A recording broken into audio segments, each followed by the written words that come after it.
Lang po ito, pwede po bang makasagot ang ating sponsor sa Opo, ilang malaking katanungan? karangalan po para sa aking na masagot ko po yung inyong mga katanungan. Maraming salamat po.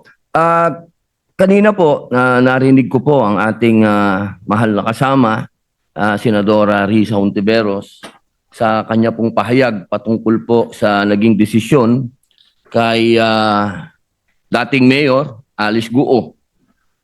Gusto ko lang pong malaman kung magkakaroon po ba ng extradition sa kanya dahil napatunayan po ba na siya ba ay isang hindi Pilipino at siya ay isang Chino?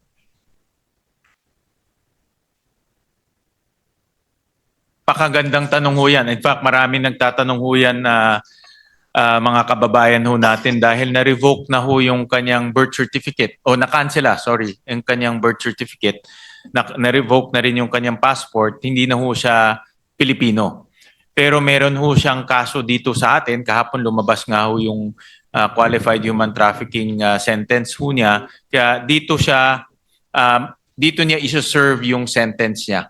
No? Pero dahil yung sentence niya yun ay lifetime, no? So ibig sabihin panghabang buhay ho siya dito mananatili. No? Pero hindi ho siya Pilipino in that case. Wala pong pag-asa dahil ako po nung nangulungan, marami na po akong nakasama na mga foreigner.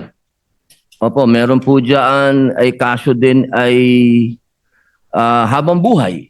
Opo, pero inaayos po nung embassy nila hanggang sa dumating ng mga panahon na padala din sa kanilang bansa. Yan po ba final na po yan na hindi talaga maipapadala? Well, qualified ho siya sa yung tinatawag nating GCTA, yung good conduct time allowance. No, so kung I'm sure alam niyo ho ito. Opo, no? I'm opo. sure pumasa kayo Produkto po ako niyan. I'm sure pumasa ho kayo ng GCTA. Mabait po ako mabait. Kasi nandito na kayo. So I'm sure produkto kayo ng GCTA. So baka nga qualified nandito rin pa siya. yung mga parole officer ko baka nandito pa. At least alam nila na good conduct ho talaga pinapakita niyo. So qualified ho siya. Potential na umiksi ho yung kanyang sentensya dahil kung nagpakita siya ng maayos na maayos na pag-uugali, pwede hong umiksi. Doon lang ang pwedeng masabi nating madideport ho siya, no? Okay. At that time. So kailangan po siyang mag-serve ng time. Yes, kailangan ho mag-serve dito sa ating bansa. No? Opo. Kasi dito po nangyari yung krimen. Okay. Ito naman pong susunod ko manifestation lang po ito. Tapos na po yun, okay na po, nasagot nyo na po. Ito lang po, manifestation lang po ito, maiksi lang po ito. Noong June 2025 po, ang Hungary ay umalis po sa ICC. Sa kadahilan ng ayaw po nilang arestuhin si Benjamin Netanyahu, ang Prime Minister po ng Israel. Dumating po doon, hindi nila inaresto, wala naman pong nagawa ang ICC. Kundi magreklamo sa EU, ba't ginawa yun ng Hungary, ganon.